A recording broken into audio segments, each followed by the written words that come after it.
Shalom saudara-saudari terkasih, sidang jemaat yang dikasihi oleh Tuhan Yesus. Saudaraku, sebentar lagi kita akan menutup tahun 2021.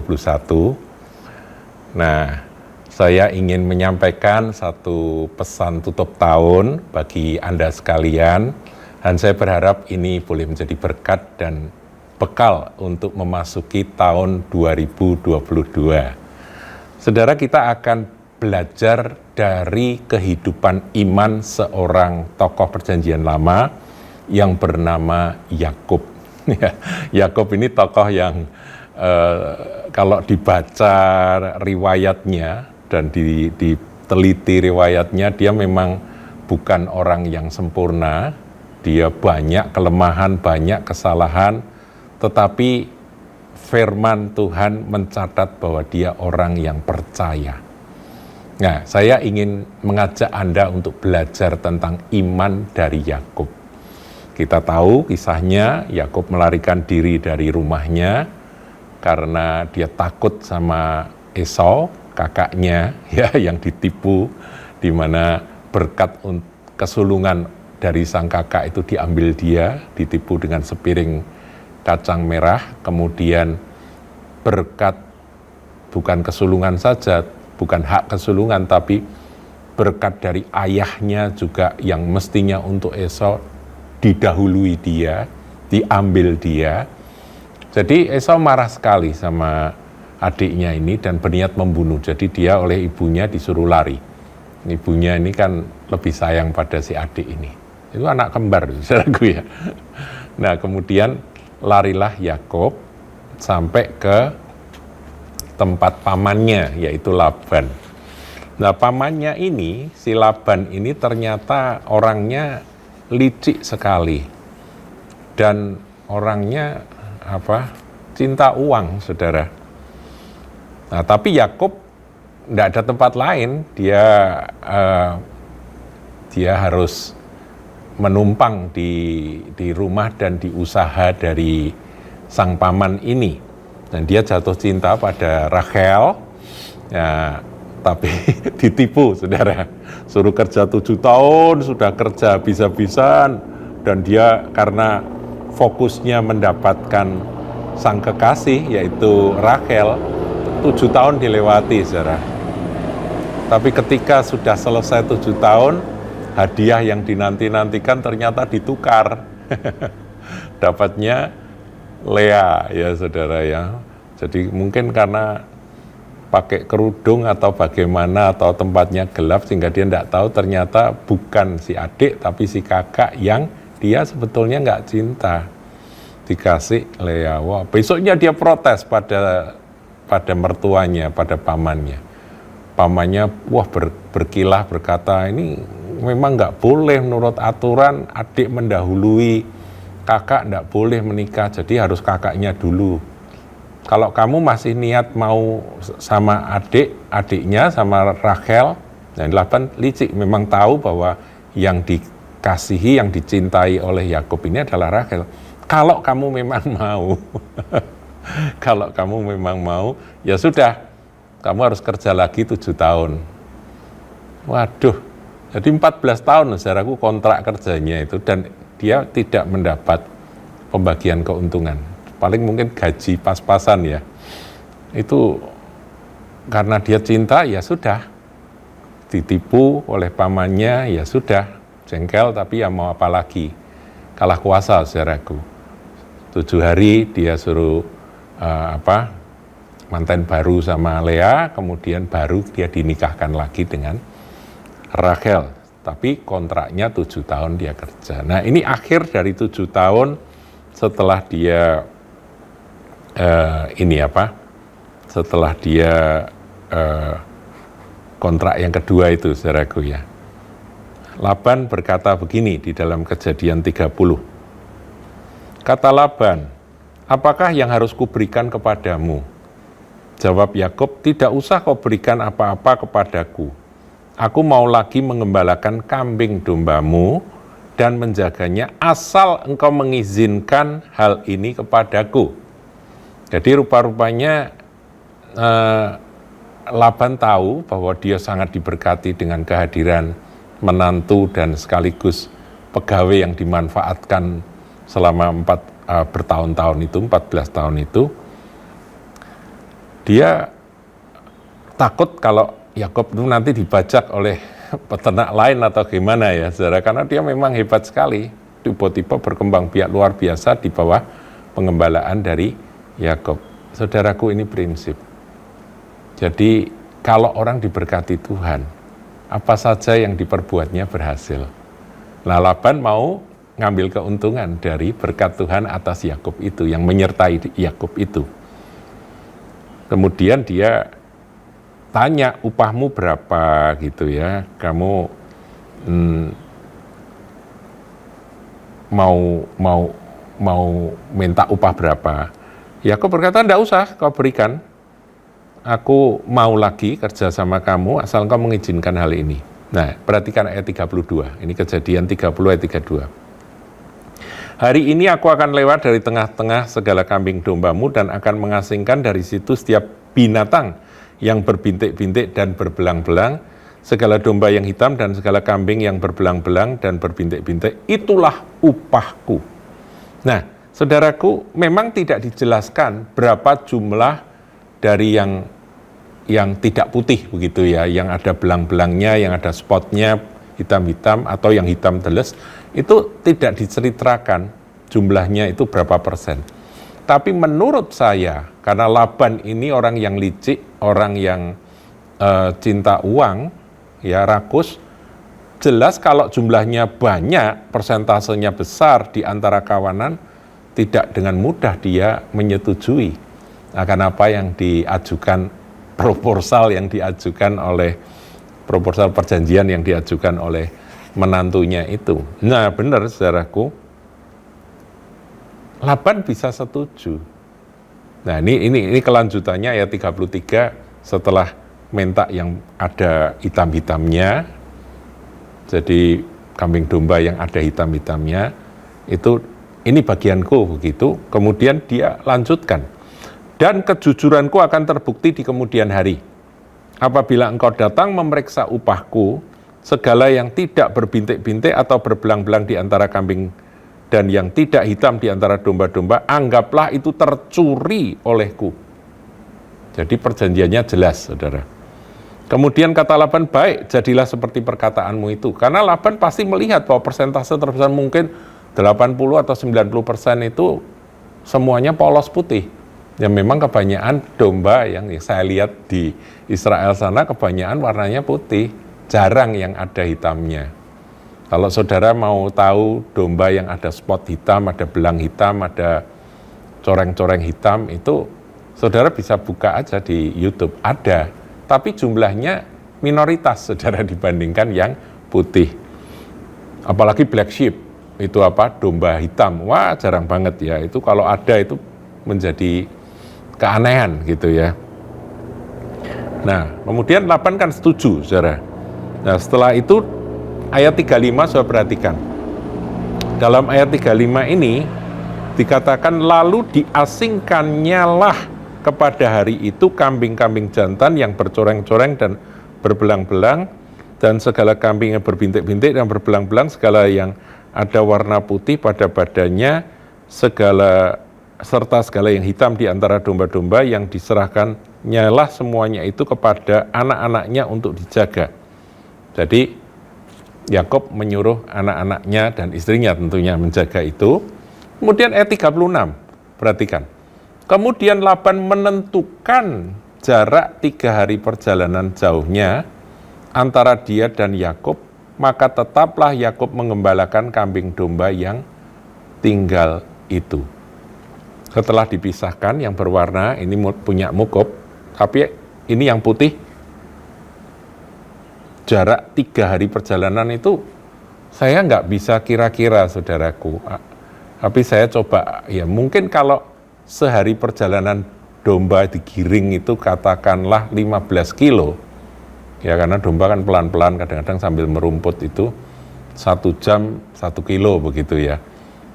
Nah setelah itu kalau dia jalan digembalakan, digiring gitu, mungkin sehari 8 jam, ya 8 kilometer ya, atau 12 kilometer kalau 12 jam ya. Saya nggak tahu pastinya, itu sehari. Kalau 3 hari, ya taruh kata saudaraku, 30 sampai 40 kilometer jaraknya. Jauh banget zaman itu saudaraku, belum ada mobil, belum ada sepeda motor. Adanya unta, ya. Unta aja kendaraan mewah ya, keledai, atau jalan kaki, saudara ya. Nah, setelah berarti Yakub ini hanya ngurusi domba-domba yang putih semua punya mertuanya. Sudah, dia nggak ngerti harus bagaimana. Nah, kemudian dikatakan ketika domba-domba itu datang untuk minum, berkumpul untuk minum, nah itu waktunya domba-domba kawin.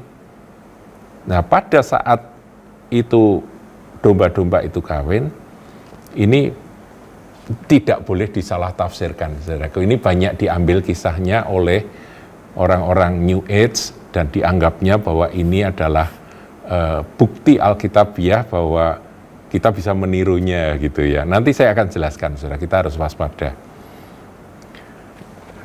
Si Yakub ini ngambil, di situ dikatakan di dalam Kejadian 30 ayat yang ke-37, lalu Yakub mengambil dahan hijau dari pohon hawar, pohon badam dan pohon berangan, dikupasnya lah dahan-dahan itu sehingga berbelang-belang sampai yang putihnya kelihatan. Itu kan warnanya hijau gitu ya dahannya, atau coklat begitu. Itu dicungkil-cungkil, kemudian dikerat-kerat oleh Yakub sampai warnanya belang-belang. Dia letakkan dahan-dahan yang dikupasnya dalam palungan itu dalam tempat minum kemana kambing domba itu datang minum, sehingga tepat di depan kambing domba itu, adapun kambing domba itu suka berkelamin atau kawin pada waktu datang minum. Ayat 39, perhatikan. Jika kambing domba itu berkelamin dekat dahan-dahan itu, maka anak-anaknya bercoreng-coreng, berbintik-bintik, dan berbelang-belang. Dicatat di dalam kitab suci, saudaraku. Dan ini riwayat, kisah, kesaksian di mana peristiwa ini terjadi. Kemudian Yakub memisahkan domba-domba itu di hadapannya, dihadapkannya kepala kambing domba itu kepada yang bercoreng-coreng dan kepada segala yang hitam di antara kambing domba Laban. Demikianlah ia beroleh kumpulan hewan sesuai perjanjian tadi baginya sendiri, dan tidak ditempatkannya pada kambing domba Laban, dipisahkan sama dia. Ini di tempat jauh loh ya, 3 hari perjalanan jauhnya dari tempat tinggal Laban. Kemudian Yakub melanjutkan, setiap kali domba-domba berkelamin, maka domba yang kuat, domba-domba yang gede-gede, yang kuat-kuat itu, Yakub meletakkan dahan, jadinya belang-belang. Belang-belang plus kuat, plus bibit unggul gitu, saudaraku ya. Tapi kalau yang lemah diambil. Yakub ini ya memang nakal, saudaraku.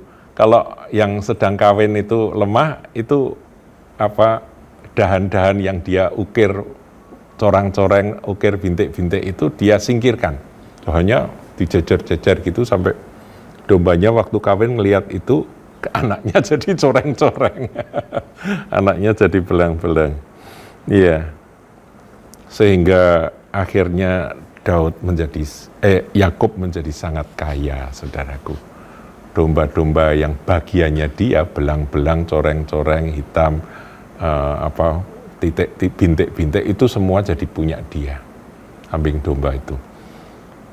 Ya, ini mertuanya jengkel sekali, saudaraku, dan akhirnya setiap ketemu kok merengut, setiap ketemu omongannya ketus, dan itu nanti kita lihat bahwa kisah ini, saudaraku, sebetulnya mengalami perubahan peraturan. Setiap kali ngelihat, loh kok yang belang-belang banyak, terus dia bilang belang-belang enggak boleh, bintik-bintik saja atau coreng-coreng saja, itu diubah-ubah 10 kali, saudara.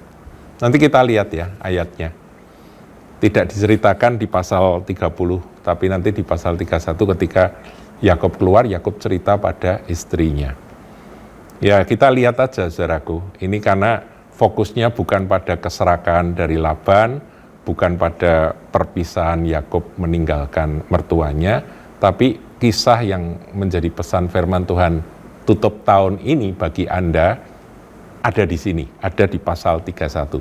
Saya berharap saudara sabar, karena jangan sampai keliru. Khususnya bagi Anda para businessman, tahun 2022 ini aku mau kerja apa. Nah, ini kalau kita sikapnya keliru, hanya membaca sebagian kemudian kita tidak meneliti dengan benar, bisa-bisa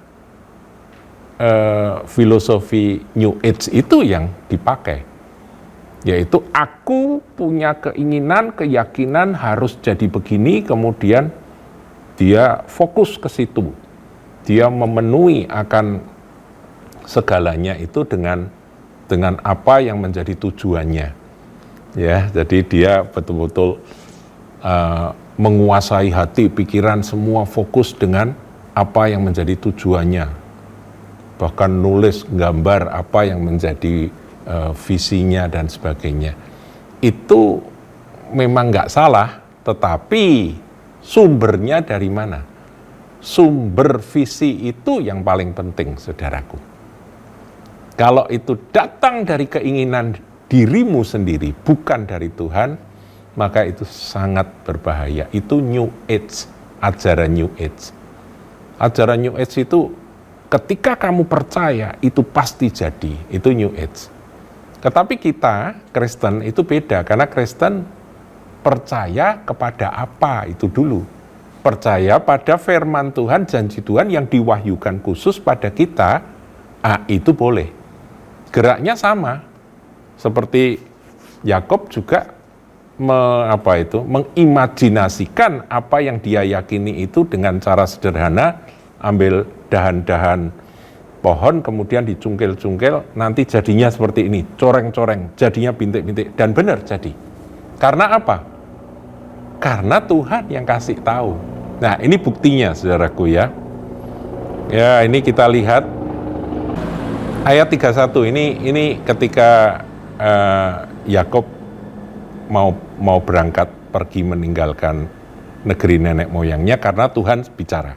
Ayat 3, lalu berfirmanlah Tuhan kepada Yakub, pulanglah ke negeri nenek moyangmu dan kepada kaummu, dan aku akan menyertai engkau. Jadi ada firman Tuhan, mau pergi pun meninggalkan Laban, Yakub itu karena perintah Tuhan. Ini penting sekali, saudaraku.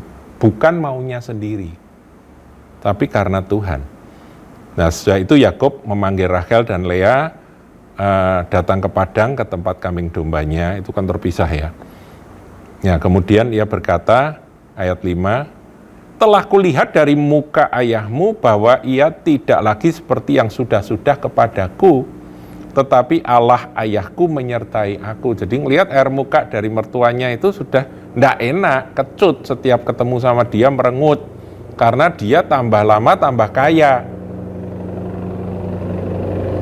Tapi kan dia terikat perjanjian. Dasar nakal, saudaraku, ayat 7, ayat 6 ya. Juga kamu sendiri tahu bahwa aku telah bekerja sekuat-kuatnya pada ayahmu. Jadi saudaraku, orang beriman itu kerjanya sungguh-sungguh, kerjanya keras, nggak males-males, saudara. Ya, ini penting untuk bekal tahun 2022. Jadi jangan saudara ngomong aku tak enak-enakan aja, nggak usah kerja berat, nggak usah kerja sungguh-sungguh, nggak usah kerja keras, hasilnya gede karena Tuhan berkati, nggak gitu, saudaraku ya. Itu bukan ajaran Alkitab. Dikatakan Yakub ini bekerja sekuat-kuatnya. Ayat 7, tetapi ayahmu telah berlaku curang kepadaku, dicurangi, saudaraku, dan telah 10 kali mengubah upahku, tetapi Allah tidak membiarkan dia berbuat jahat kepadaku. Jadi Tuhan membela, itu yang penting, saudara. Dia dijahati, dia dicurangi oleh mertuanya dengan dirubah. ayat 8 kalau saudara lihat rubahnya ini tidak diceritakan di pasal 30 ya, tapi ini penjelasan. Apabila ia berkata yang berbintik-bintiklah yang akan menjadi upahmu, jadi bintik-bintik tok. Maka segala kambing domba itu beroleh anak yang berbintik-bintik. Karena apa? Karena Yakub kalau begitu peraturannya gitu, cungkil-cungkilnya itu bintik-bintik, saudaraku. Begitu ya, cungkil-cungkil dahan-dahan itu bintik-bintik. Maka dan apabila ia berkata yang bercoreng-corenglah menjadi upahmu, maka segala kambing domba yang itu beroleh anak yang bercoreng-coreng. Karena Tuhan, ngerti ya? Yakub hanya melaksanakan apa yang dari Tuhan. Demikianlah Allah mengambil ternak ayahmu dan memberikannya kepadaku. Kata kuncinya atau ayat kuncinya ada di ayat 10. Perhatikan. Pada suatu kali pada masa kambing domba itu suka berkelamin, maka aku bermimpi. Nggak dijelaskan mimpinya kapan, apakah pada saat itu? Iya, kalau menurut ayat ini pada saat itu mungkin karena kecapean gitu ya, sempat tertidur gitu, mimpi. Yakub, sementara domba-domba sedang minum dan sedang kawin. Dia bermimpi dan melihat bahwa jantan-jantan yang menjantani kambing domba itu bercoreng-coreng, berbintik-bintik dan berbelang-belang. Padahal ini putih semua. Tapi dia melihatnya dalam mimpi, ini coreng-coreng, ini bintik-bintik, ini belang-belang, begitu ya. Ayat 11, ini penjelasan dari semua kisah ini. Supaya kita tidak jatuh dalam filosofi New Age. Dan malaikat Allah berfirman kepadaku dalam mimpi itu, Yakub, jawabku, ya Tuhan. Lalu ia berfirman, angkatlah mukamu, lihatlah bahwa segala jantan yang menjantani kambing domba itu bercoreng-coreng, berbintik-bintik, berbelang-belang, sebab telah kulihat semua yang dilakukan oleh Laban kepadamu. Kemudian Tuhan Allah mengingatkan akan pertemuan Yakub, perjumpaan Yakub dengan Tuhan, di mana? Di Betel, waktu dia mendirikan tugu yang jadi bantalnya, batu yang jadi bantalnya itu dia dirikan, dan dia mengurapi tugu itu dan bernasar, nanti aku akan pulang ke rumah Bapakku kalau engkau menjaga aku dan memberkati aku sehingga aku bisa makan minum, dan kalau itu terjadi aku akan memberikan persepuluhan kepadamu. Ini pengenalan yang sangat basic, sangat sederhana dari Yakub, tapi dia beriman. Jadi saudara, apa yang dilakukan oleh Yakub ketika dia ngambil dahan, coreng-coreng, itu bukan karepe dewe. Paham ya saudara? Itu datang dari Tuhan. Tuhan kasih mimpi, malaikat Tuhan datang dan kasih mimpi, lihatlah, itu coreng-coreng, itu bintik-bintik. Nah, dia melakukan apa yang dia impikan. Dari Tuhan mimpinya, bukan mimpi maunya sendiri. Beda ya. Jadi iman itu timbul dari pendengaran akan firman Tuhan. Tuhan yang berfirman. Nah, kalau saudara nanti memasuki tahun 2022, berdoalah. Malam ini, saudaraku, ini tanggal 31 Desember 2021 yang akan segera kita tinggalkan. Sudah berdoa, Tuhan, apa yang harus kulakukan dalam pekerjaanku? Kalau Tuhan kasih tahu, ini yang engkau lakukan, aku akan memberkati, saudara boleh tulis apa yang Tuhan janjikan itu. Tuhan janjikan apa, saudara tuliskan dan tempel. Itu menjadi target, menjadi visi dari pekerjaan Anda. Tidak ada yang mustahil. Tapi semuanya datang dari Tuhan. Kalau Tuhan tidak bicara, tapi keinginan diri sendiri, bukan dari iman yang timbul dari pendengaran akan firman Kristus, itu berbahaya, saudaraku. Dan banyak yang mencoba mempraktekkan hal itu dan menganggap itu benar. Tapi saya katakan itu nggak benar. Kalau saya tanya, apakah itu nggak ada hasil? Loh, setiap pekerjaan keras dan fokus itu pasti lebih baik daripada yang tidak fokus dan tidak keras kerjanya. Itu pasti. Mungkin berhasil, tapi apakah itu berkat Tuhan? Belum tentu. Itu berkat umum dari kerja keras, iya.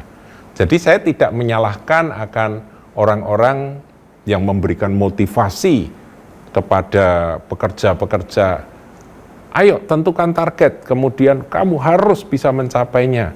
Tiap hari kamu harus fokus ke situ, sampai tegang sekali dan banyak yang sampai nggak tahan, saudaraku, karena tekanan dari target-target tersebut. Saya berharap kita anak-anak Tuhan berbeda, saudara. Dari dia, oleh dia, dan bagi dia. Dan saudara akan melihat penyertaan Tuhan nyata seperti yang dialami oleh Yakub. Jadi kita akan tutup tahun dengan berdoa, saudaraku. Pimpinan Tuhan itu yang terpenting. Maunya Tuhan apa? God's will, God's way, God's time, God's place, itu penting sekali, saudaraku. Tahun 2022. Ya, jadi para businessman, pengusaha, saudara-saudari yang bekerja apapun, mari kita kerja keras, sebab itu firman Tuhan. Kita enjoy akan pekerjaan kita nikmati pekerjaan kita, dan kalau Tuhan bicara, saudara boleh mengikuti apa yang Tuhan katakan. Seperti Yakub, Anda akan diberkati. Mari kita berdoa. Bapa di surga, kami sebentar lagi akan menutup tahun 2021, dan kami percaya, kalau Engkau berfirman karena Engkau mengasihi kami, dan kami menanyakan kepadamu, maka kami percaya Engkau akan memberkati. Ketika kami percaya dan kami melakukan berdasar apa yang Kau firmankan, maka semuanya itu pasti jadi. Tidak ada yang mustahil bagi Engkau, Tuhan, dan bagi kami orang yang percaya. Dalam nama Tuhan Yesus. Amin. Selamat tutup tahun. Tuhan memberkati.